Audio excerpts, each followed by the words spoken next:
Hello guys, நான் உங்கள் anime man. Dragon Ball fans எல்லாருமே செம ஹாப்பியாக இருப்பீங்கன்னு தெரியும். Because Dragon ball super season 2வை இப்போது அனௌன்ஸ் பண்ணியிருக்காங்க. இது மட்டும் இல்லாமல் வீர சார்க்கையும் என்ஹான்ஸ்டு வெர்ஷனில் ஃபேன்ஸ்க்கு கொடுக்க போகிறாங்க. இதனால் ஃபேன்ஸ் எல்லாருமே செம ஹாப்பியாக இருக்காங்க. பட் இதில் ஒரு சிக்கல் இருக்குது. அதாவது இந்த டிராகன் பால் சீசன் 2 2027 தான் வரும்னு சொல்லியிருக்காங்க. இந்த இயரில் நம்ம ஆல்ரெடி பல தடவை பார்த்த வீரஸ் ஆர்க், அதாவது சூப்பர் சையன் காட் கோகு வர்சஸ் வீரஸ் ஃபைட்டை தான் மறுபடியும் நமக்கு கொடுக்க போகிறாங்க. ஸோ டிராகன் பால் சீசன் 2வை நீங்கள் பார்க்கணும்னா அதுக்கு இன்னும் ஒரு வருஷம் வெயிட் பண்ணணும். பட் இந்த சீசன் 2ல் என்ன ஆகும்னு உங்களுக்கு தெரிஞ்சுக்கணும்னா உங்களுக்காக தான் இந்த சீரீஸை நான் கொண்டு வந்திருக்கேன். இதில் சீசன் 2ல் என்ன நடக்கும், எந்த கதை எப்படி போகும்னு மொத்த சீசனையும் கவர் பண்ணலாம்னு இருக்கேன். இதுதான் சீசன் 2 உடைய ஃபர்ஸ்ட் எபிசோட். அதனால் இந்த வீடியோவை ஸ்கிப் பண்ணாமல் பாருங்கள். நான் உங்கள் அனிமே மேன். இது dragon ball super season 2 episode 1. Tournament of power முடிஞ்சு கொஞ்சம் நாட்கள் தான் ஆகியிருக்கு. யூனிவர்ஸ் காப்பாற்றப்பட்ட சந்தோஷத்தில் எல்லாருமே இருக்காங்க. ஆனால் ஃப்ரீஸா உயிரோடு வந்துட்டாங்கிற கவலையும் சில பேருக்கு இருக்க தான் செய்யுது. இந்த கதைக்கு அப்புறம் டிராகன் பால் சூப்பர் ப்ரோலி மூவி நடக்குது. இதில் ப்ரோலி எப்படி இருந்தார், கோகு வெஜிட்டா அவரை எப்படி பீட் பண்ணாங்கன்னு எல்லாருக்குமே தெரிஞ்சிருக்கும். இதுக்கு அப்புறம் நடக்க போகிற கதை தான் சீசன் 2ல் வருது. முதல் சீன்லேயே வெஜிட்டாவை தேடி கோகு வராரு. என்ன வெஜிட்டா, எப்படி இருக்க, பார்த்து ரொம்ப நாள் ஆச்சுன்னு கேட்குறாரு. அதுக்கு வெஜிட்டா, வா கோகு, இவ்வளோ நாள் எங்கே போனேன்னு கேட்குறாரு. அதை விடு, ரொம்ப நாளுக்கு அப்புறம் இப்போ தான் மீட் பண்ணியிருக்கோம், நம்ம ஏன் ஒரு ஸ்பேரிங் பண்ணக்கூடாதுன்னு கோகு கேட்குறாரு. இங்கே வேண்டாம், பக்கத்து வீட்டுக்காரங்க நம்மளை கொன்னுடுவாங்க, கிராவிட்டி ரூமுக்கு போவோம்னு சொல்லிட்டு 2 பேரும் அங்கே போகிறாங்க. அங்கே போய் 2 பேரும் கொஞ்ச நேரம் ஸ்பாரிங் பண்ணுறாங்க. அப்போது திடீர்னு புல்மா கத்திக்கிட்டு இருக்காங்க. என்னடா ஆச்சுன்னு சொல்லிட்டு வெஜிட்டாவும் கோகுவும் வெளியே வராங்க. அப்போ புல்மா மிஸ்டர் சேட்டன் கிட்ட ஃபோன் பேசிக்கிட்டு இருக்காங்க. அவர் ஒரு மிஸ்டீரியஸான கேங் பூவை கடத்திட்டாங்கன்னு சொல்கிறாரு. இதை கேட்டு வெஜிட்டா ஷாக் ஆகுறாரு. பூவையே யாரால் கடத்த முடியும், நம்புற மாதிரியே இல்லையேன்னு சொல்கிறாரு. இப்படியே பேசிக்கிட்டு இருந்தா வேலைக்கு ஆகாது, வா நம்ம அங்கே போகலாம்னு சொல்லிட்டு கோகு வெஜிட்டாவை கூப்பிடுறாரு. வெஜிட்டாவும் சலிச்சுக்கிட்டு அதுக்கு ஒத்துக்கிறாரு. 2 பேரும் இன்ஸ்டன்ட் டிரான்ஸ்மிஷன் டெக்னிக்கை யூஸ் பண்ணி மிஸ்டர் சேட்டன் வீட்டுக்கு போகிறாங்க. அங்கே போனால் மிஸ்டர் சேட்டன் பூவை எங்கடா கடத்திட்டு போகிறீங்கன்னு கத்திக்கிட்டு இருக்காரு. பூ அப்படியே தூங்கிக்கிட்டு இருக்காரு. நம்ம பூ தூங்கினாதான் அவரை சுற்றி என்ன நடக்குதுன்னு அவருக்கே தெரியாது. அதனால் ஈஸியாக ஒரு கேங் அவரை கிட்னாப் பண்ணிட்டு இருக்காங்க. இந்த கேங் பார்க்க ஏதோ ஒரு பேட்ரோலில் சேர்ந்தவங்க மாதிரி இருக்குது. அப்போ வெஜிட்டா கோகு என்ன நடக்குது இங்கேன்னு கேட்க மிஸ்டர் சேட்டன் அவங்கள பார்த்து ஹாப்பி ஆகுறாரு. இவங்க 2 பேர் வந்துட்டாங்க, இவங்க இருந்தால் போதும், எப்படியாவது பூவை இவங்க காப்பாற்றிடுவாங்கன்னு மிஸ்டர் சேட்டன் நம்புகிறாரு. இந்த பேட்ரோலுடைய ஹெட்டாக மெரூஸ்னு சொல்லப்படுற ஒருத்தன் தான் இருக்கான். இவன் கோகு வெஜிட்டாவை பார்த்து ஷாக் ஆகி நிற்கிறான். உடனே கோகு இன்ஸ்டண்ட்டாக மெரூஸுடைய டீம் எல்லாரையும் அடித்து போட்டிருப்பாரு. இதனால் கடுப்பான மெரூஸ் கோகுவை விட ஸ்பீடாக வந்து ஒரு கன்னால் அவரை ஷூட் பண்ணி அசால்ட்டாக அவரை பீட் பண்ணியிருப்பார். இதை பார்த்து வெஜிட்டா ஷாக் ஆகுறாரு. ஆனால் வெஜிட்டா இந்த ஷாக்லேருந்து வெளியே வர்றதுக்குள்ளேயே மெரூஸ் செம்ம ஸ்பீடாக வெஜிட்டா பின்னாடி வந்து அவரையும் கன்னால் ஷூட் பண்ணுறாரு. 2 பேருமே அங்கேயே மட்டையாக. உடனே மெரூஸ் எக்ஸ்பிளைன் பண்ணலாம் டைம் இல்லை, பூவோடு சேர்த்து இவனுங்க 2 பேரையும் ஷிப்பில் ஏற்றுங்கன்னு சொல்ல கோகு வெஜிட்டா பூன்னு மொத்த பேரையும் இந்த பேட்ரோல் பிடிச்சிட்டு போயிட்டாங்க. கோகு கண்முழிக்கிறாரு. இவங்க எல்லாரும் ஒரு ஸ்பேஸ்ஷிப்பில் இருக்காங்க. அங்கே ஜாக்கோ இருந்துக்கிட்டு கோகுவை பார்த்துட்டு இருக்காரு. கோகு எழுந்து, ஜாக்கோ நீங்கள் என்ன பண்ணுறேன்னு கேட்குறாரு. அதை நான் தான் கேட்கணும், எங்களுக்கு பூ மட்டும்தான் தேவை, உங்களை யார் இங்கே தூக்கிட்டு வந்தான்னு ஜாக்கோ கோகுவை பார்த்து கேட்குறாரு. அதுக்கு கோகு, எது நாங்கள் கடத்தப்பட்டுட்டோமான்னு ஷாக் ஆகி கேட்குறாரு. ஆமாம், நீங்கள் இருக்கிற இந்த இடம் கேலக்டிக் பேட்ரோலுடைய ஹெட் குவார்ட்டர்ஸ். மெரூஸுங்கிறவன் தான் உங்களை தூக்கிட்டு வந்திருக்கணும்னு சொல்லிக்கிட்டே இருக்க அங்கே மெரூஸே வராரு. வந்து கோகு வெஜிட்டா கிட்ட மன்னிப்பு கேட்குறாரு.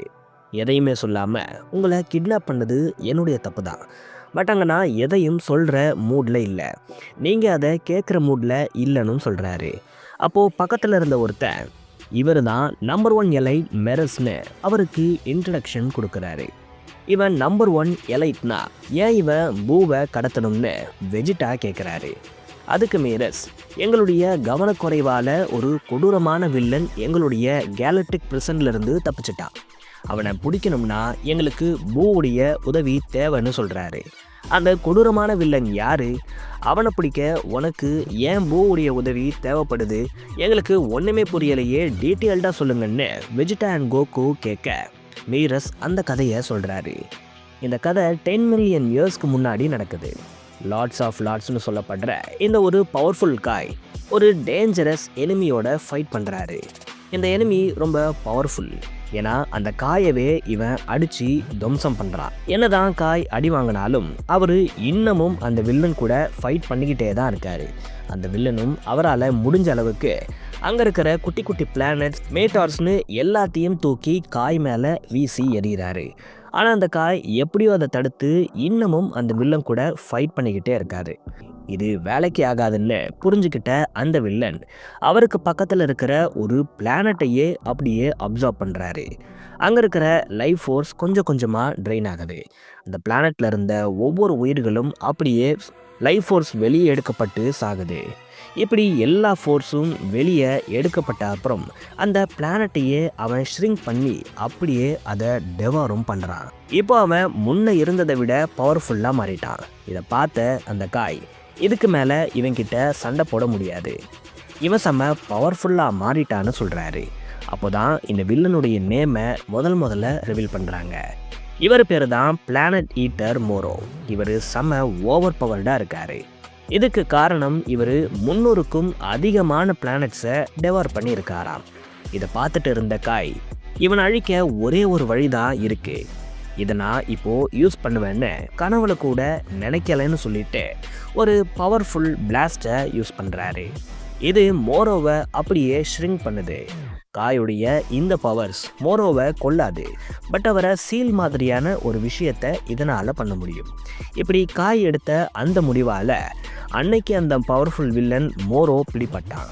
ஆனால் பல மில்லியன் இயர்ஸ்க்கு அப்புறம் அவன் மறுபடியும் அவனுடைய பவர்ஸை எப்படியோ அடைஞ்சிட்டான். அதனால தான் இன்னைக்கு அவன் எஸ்கேப் ஆகிட்டான்னு மெருஸ் சொல்கிறாரு. இப்போ இவனை மறுபடியும் பிடிக்கணும்னா அதுக்கு எங்களுக்கு லார்ட் ஆஃப் லார்ட்ஸ் மாதிரியான ஆட்களுடைய உதவி தேவைன்னு மெருஸ் சொல்கிறாரு.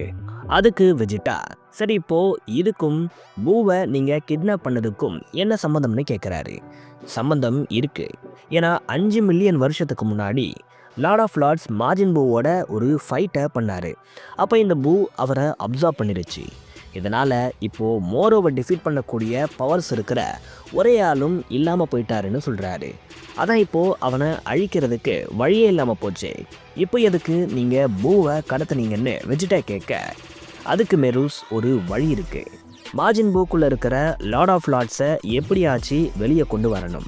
அவர் வந்தால் தான் மறுபடியும் மோரோவை நம்மளால் பிடிக்க முடியும்னு சொல்கிறாரு மெருஸ். இதை கேட்ட வெஜிடா, உன்னுடைய பிளான் எல்லாம் நல்லா தான் இருக்குது, பட் அதில் ஒரு சிக்கல் இருக்குது. என்னன்னா இப்போது பூ தூங்குறான், அவனை எழுப்புறதுங்கிறது யாராலையுமே முடியாது. ஒரு வெடிகுண்டை தூக்கி அவன் காதலை போட்டால் கூட அவன் முழிக்க மாட்டான்னு சொல்லிட்டு இருக்க நமக்கு ஒரு சீனை காட்டுறாங்க. அதில் ஒரு கேலக்டிக் வாரியர் பூவை எழுப்பி விட போகிறாரு. அப்போ பூ அவருடைய கழுத்தை பிடிச்சி வீசி எறிகிறாரு. இதை பார்த்த ஜாக்கோ, எனது அவன் இவ்வளோ பண்ணியும் தூங்குறானான்னு ஆச்சரியமாக கேட்குறாரு. அதுக்கு கோகோ, இதுதான் பூ, இவனை எப்படி உங்களால் எழுப்பி சண்டை போட வைக்க முடியும்னு கேட்குறாரு. அதுக்கு மெருஸ், இப்போ எங்களுக்கு பூ கிடச்சிட்டான், ஆனால் மோரோவை எங்கே போய் தேடி கண்டுபிடிக்கிறதுன்னு தான் தெரியலன்னு யோசிச்சுக்கிட்டு இருக்க, ஏய் எனக்கு ஒரு ஐடியா, நாங்கள் உனக்கு மோரோவை பிடிக்க ஹெல்ப் பண்ணலாமான்னு கோகோ கேட்குறாரு. அதுக்கு மெருஸ், கண்டிப்பாக நீங்கள் இந்த ஹெல்ப்பை பண்ணிங்கன்னா நாங்கள் உங்களை காலம் முழுக்க மறக்க மாட்டோம்னு சொல்ல கோகோ வெஜிடாவையும் கூப்பிடுறாரு. அதுக்கு வெஜிடா, முதல்ல இவனுங்க நம்மளை கடத்தியிருக்கானுங்க, இப்போது நம்மக்கிட்டேயே ஹெல்ப் கேட்குறானுங்க, அதுக்கு நான் வேற ஹெல்ப் பண்ணணும்னு நீ கேட்குற, போயாங்கிட்டுன்னு சொல்கிறாரு. உடனே மெருஸ், நான் கேள்விப்பட்டேன் யூனிவர்ஸ்லேயே நீங்கள் தான் ஸ்ட்ராங்கஸ்டாமேன்னு சொல்ல, அப்படிலாம் இல்லைங்க, நாங்களே இப்போ தான் டோர்னமெண்ட் ஆஃப் பவரில் அடி வாங்கிட்டு வந்தோம், ஆனால் என்னை விட ஒரு பவர்ஃபுல் சேயன் இருக்கான்னு தெரியுமான்னு சொல்லிட்டு கோகோ ப்ரோலி பற்றியெல்லாம் மெருஸ்கிட்ட சொல்லிக்கிட்டே இருக்காரு. நமக்கு வெஜிடா பக்கம் காட்சி மாறுது. அவர் மெருஸுடைய இந்த ஸ்பீடை தான் நினச்சி பார்த்துக்கிட்டு இருக்காரு. இவன் பார்க்க தான் வீக்காக இருக்கான், இவனோட ஸ்பீட் செம்மையாக இருக்குது, இவன் ஏதோ ஒன்றத்தை மறைக்கிறாங்கிற மாதிரி யோசிக்கிறாரு. உடனே மெருஸ், வெஜிடா வாங்க என்னுடைய கிங் கிட்ட உங்களை இன்ட்ரடியூஸ் பண்ணி வைக்கிறேன்னு சொல்கிறாரு. யார் உன்னுடைய கிங்னு கோகு கேட்க, யூனிவர்ஸ் 6ஓட நீங்கள் ஃபைட் பண்ணப்போ அவர் இருந்தாருன்னு ஜாக்கோ சொல்ல, அந்த ஆக்டோபஸ் தலையை நான் கோகு கேட்குறாரு. கேலக்டஸ் கிங்கே அங்கே வந்து நான் ஆக்டோபஸ் தலையெல்லாம் கிடையாது கோகுன்னு சொல்கிறாரு. நீங்கள் இங்கே தான் இருக்கீங்களா, பார்த்தே ரொம்ப நாள் ஆச்சுன்னு சொல்லிட்டு கோகு அவரை இன்ட்ரடியூஸ் பண்ணிக்கிறாரு. இதோட டிராகன் பால் சூப்பர் சீசன் 2 ஃபர்ஸ்ட் எபிசோட் முடியுது. அடுத்த எபிசோடை சீக்கிரமாகவே அப்லோட் பண்ணுறேன். தொடர்ந்து நம்ம சேனலுக்கு சப்போர்ட் பண்ணுங்கள். இன்னொரு விஷயம், நம்ம சேனலில் இப்போது நிறைய அனிமே விஷுவல்ஸை யூஸ் பண்ணுறதால ஒரு சேஃப்டிக்கு இன்னொரு சேனலை நான் ஸ்டார்ட் பண்ணியிருக்கேன். இதோட லிங்க் டிஸ்கிரிப்ஷன்லேயும் கமெண்ட் செக்ஷன்லேயும் கொடுக்குறேன். மறக்காமல் இதையும் சப்ஸ்கிரைப் பண்ணி வச்சுக்கோங்க. இதில் கூடிய சீக்கிரம் கண்டென்ட் வரும். ஆனால் அதில் என்ன மாதிரி கண்டென்ட்ஸ்லாம் போடலாம்னு நீங்களே மறக்காமல் கமெண்ட்ஸில் சொல்லுங்கள். நான் உங்களை வேறு வீடியோவில் சந்திக்கிறேன்.